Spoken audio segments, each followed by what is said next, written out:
How did you sneak in here? Show me ID or you're going to jail. I am asking you to walk away.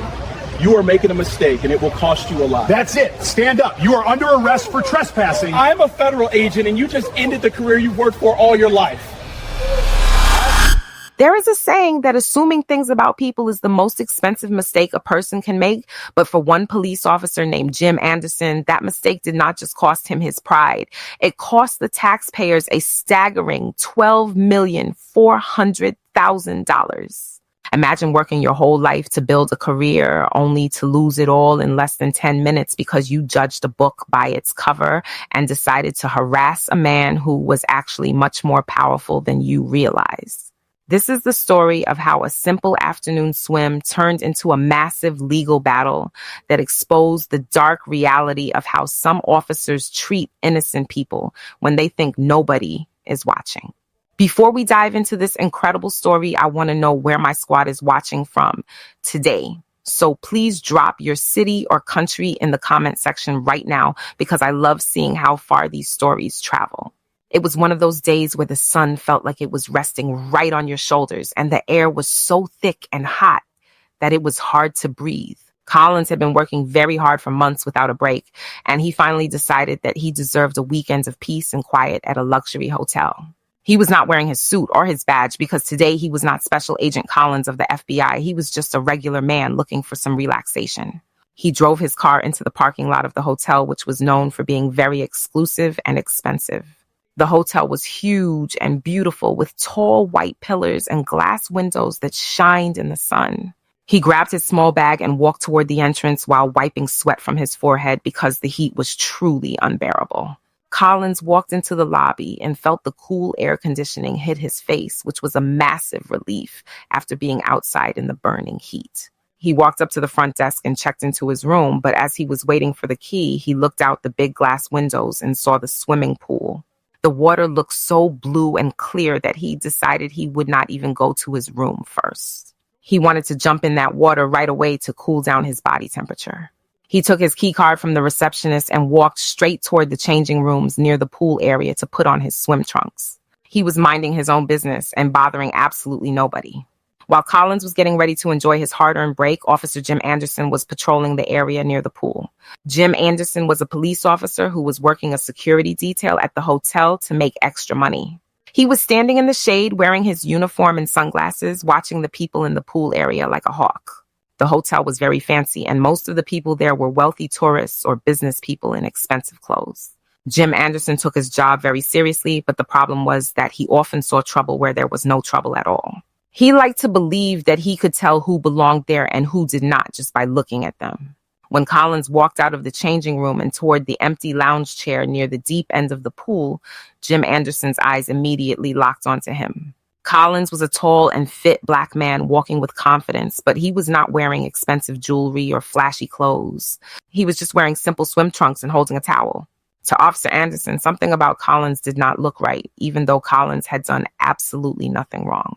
Anderson watched Collins put his towel on the chair and sit down to relax his legs before getting into the water.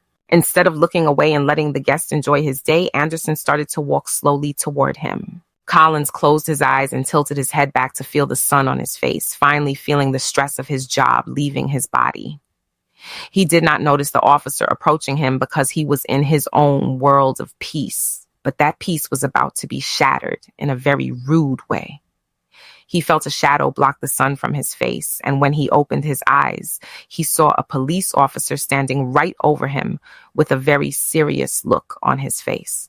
Collins sat up slightly and looked at the officer, expecting maybe a polite greeting or a question about the weather. Officer Anderson did not say hello, and he did not smile. He stood with his thumbs hooked into his belt and looked down at Collins with a look of suspicion. He asked Collins if he was a guest at the hotel in a tone that sounded more like an accusation than a question. Collins was confused because he had just arrived and had not caused any noise or disturbance. He nodded and said yes, he was a guest. He thought that would be the end of it, and he started to lie back down. But Anderson did not move an inch. He took a step closer and asked to see Collins' room key or some identification to prove he belonged there. This was the moment where things started to get tense. There were many other people at the pool that day. There were people laughing and drinking and splashing water, but Anderson had walked past all of them to question the one black man who was sitting quietly by himself. Collins knew exactly what was happening because he was a trained law enforcement agent and he knew the signs of profiling better than anyone. He remained calm because he knew that getting angry would only give the officer an excuse to escalate the situation. He told the officer that his key was in his bag, but he really just wanted to relax and not be bothered. Officer Anderson did not like that answer one bit because he was used to people trembling when he spoke to them. He felt that Collins was being disrespectful by not jumping up immediately to follow his orders. He told Collins that there had been people sneaking into the pool recently, and he needed to verify that Collins was actually staying at the hotel. This was a lie, of course, because there had been no reports of people sneaking in that day, but Anderson needed a reason to justify his harassment. He told Collins that if he could not produce identification immediately, he would have to escort him off the property. Collins looked around and saw that a few people in the pool were starting to look in their direction. It was embarrassing to be treated like a criminal in a place where you paid a lot of money to relax. He reached into his bag slowly to get his room key card to show the officer. He held it up so Anderson could see the hotel logo on it. A normal person would have said thank you and walked away, but Anderson was not acting like a normal person that day.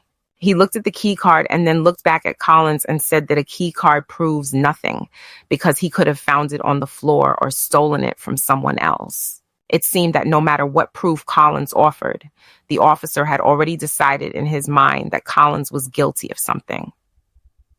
Do you think some people just refuse to admit they are wrong, even when the proof is right in their face? If you think that is true, type yes in the comments. Anderson then demanded that Collins give him his full name so he could call the front desk and check the registry. Collins was starting to get annoyed because this was harassment, plain and simple. He asked the officer why he was the only person being questioned when there were 50 other people at the pool. Anderson ignored the question and put his hand on his radio. He said that Collins was acting suspicious and refusing to cooperate with a lawful order. He warned Collins that if he did not provide his ID right now, he would be placed in handcuffs for trespassing and disorderly conduct.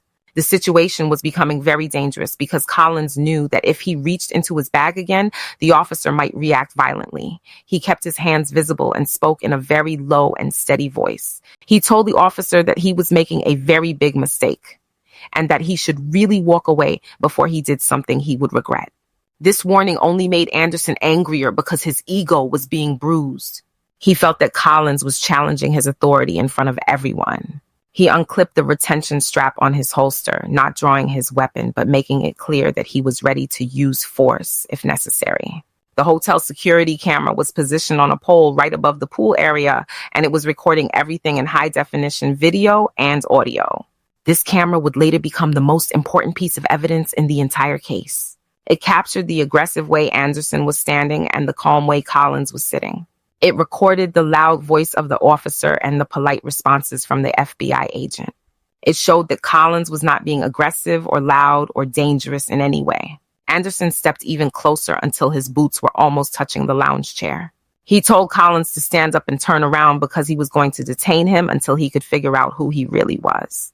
He said he didn't believe a guy like Collins could afford a hotel like this. That was the sentence that sealed his fate. It was a direct admission that he was judging Collins based on his appearance and nothing else. Collins stood up slowly, towering over the officer slightly.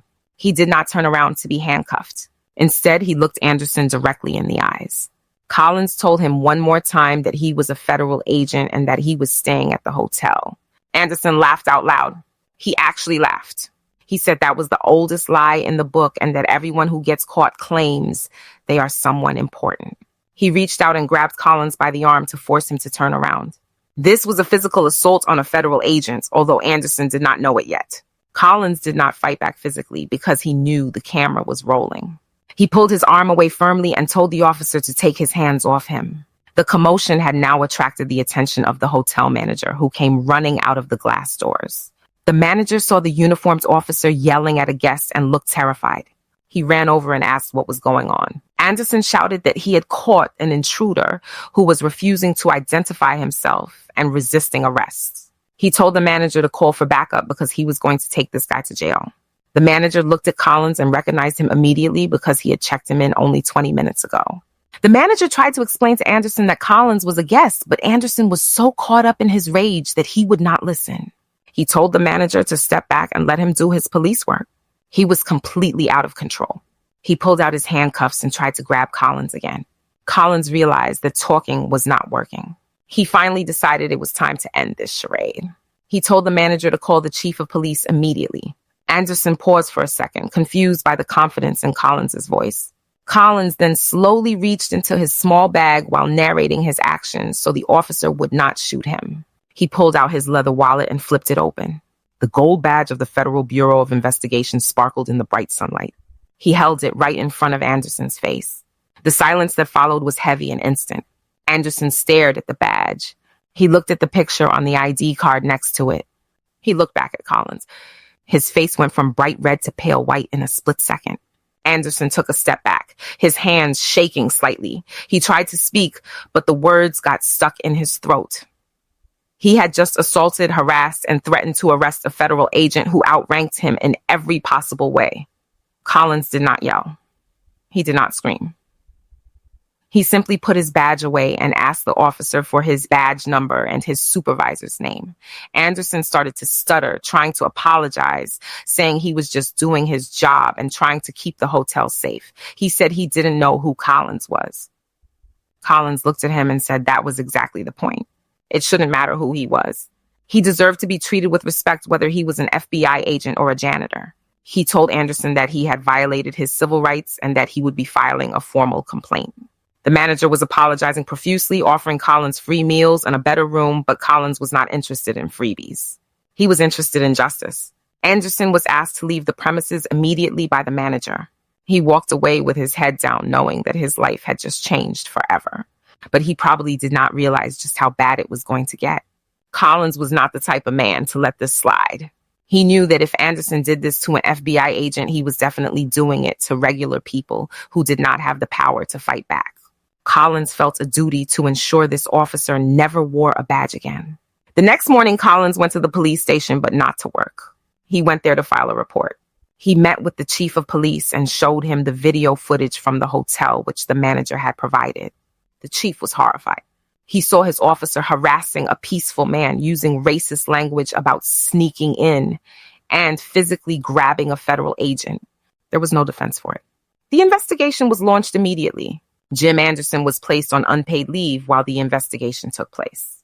The video footage was leaked to the news and it went viral within hours. People all over the country were outraged. They saw the calm demeanor of Collins and the aggressive bullying of Anderson.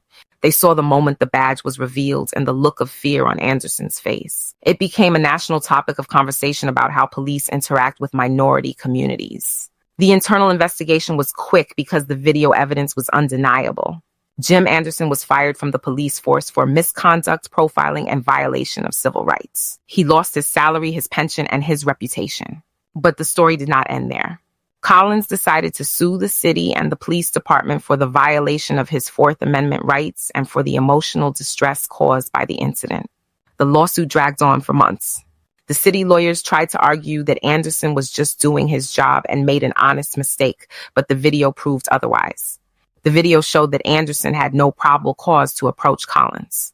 It showed that he ignored the room key. It showed that he targeted Collins specifically while ignoring everyone else. The jury did not have a hard time making a decision. In the end, the jury awarded Collins a massive settlement. The total amount came to $12.4 million.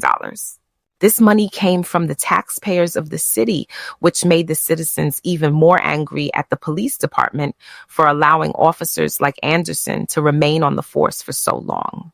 The city had to pay for the mistakes of one man who could not control his bias. Collins donated a large portion of that money to organizations that help victims of police misconduct and to legal funds for people who cannot afford lawyers. He wanted to turn a negative situation into something positive. He continued his work as an FBI agent, but he became a legend within the Bureau. Everyone knew him as the man who stood his ground and won. This story serves as a powerful lesson to everyone. It teaches us that we should never judge people based on how they look. You never know who you are talking to. That quiet person sitting by the pool could be a doctor, a lawyer, a teacher, or a federal agent. Respect costs nothing, but disrespect can cost you everything. The hotel also learned a lesson and changed their security policies to ensure that their guests were never harassed again. They fired the security company that had hired Anderson and brought in a new team that was trained in customer service and de-escalation. The pool area became a place of peace again, just as it should have been from the start. As for Jim Anderson, he struggled to find work after the incident. His name was attached to the viral video, and nobody wanted to hire a liability. He had to move to a different state and start over, working low-paying jobs to make ends meet. He had all the power in that moment at the pool, or so he thought, but he abused it and lost it all. Collins eventually went back to that hotel a year later. He walked through the same glass doors, walked past the same front desk, and went to the same pool. He sat in the same lounge chair and closed his eyes. This time, nobody bothered him. The staff brought him a cold drink and smiled.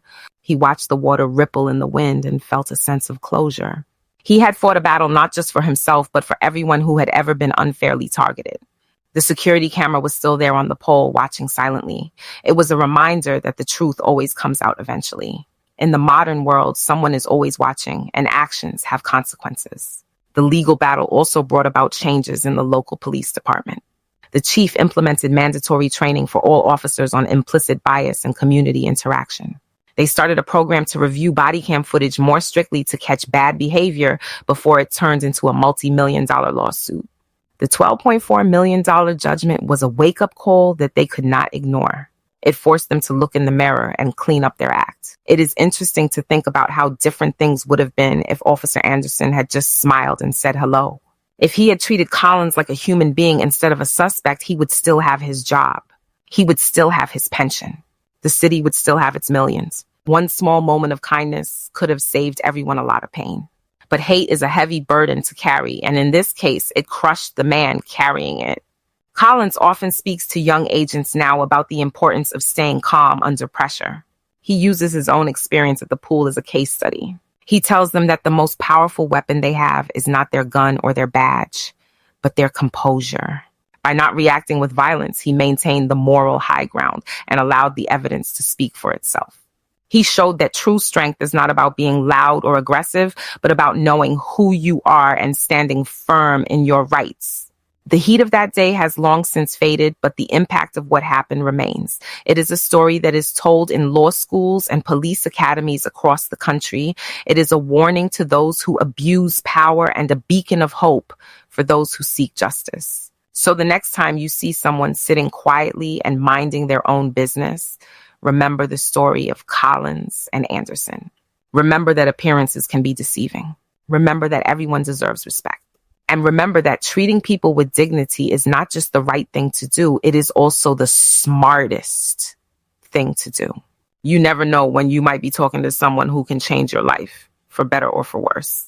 The video of the incident is still online and it continues to get millions of views every time someone watches it.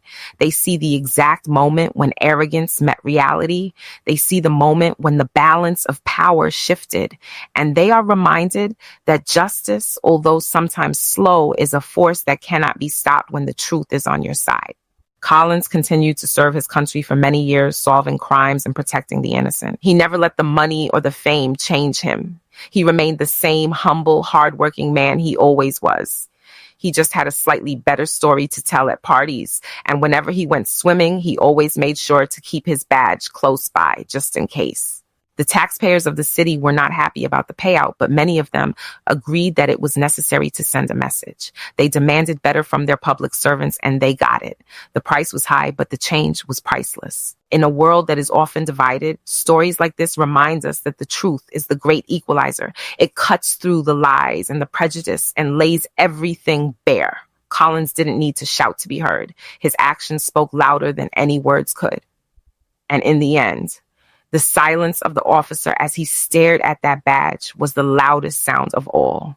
The sun sets on the hotel pool every evening, casting long shadows across the water. The guests come and go, enjoying their vacations, unaware of the history that happened right where they are sitting.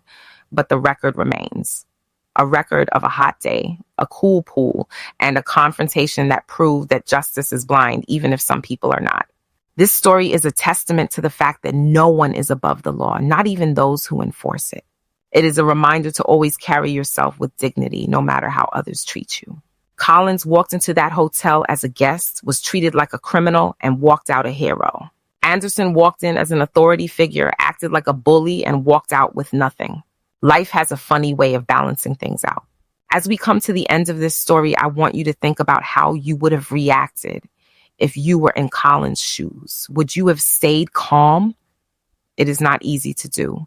Most people would have gotten angry and shouted back. But Collins showed us a better way. He showed us that patience is power. Make sure you are subscribed to the channel because we have many more stories like this coming up. We dig deep into the facts to bring you the truth behind the headlines. Until next time, stay safe, treat people with kindness, and never judge a book by its cover. You never know the cost.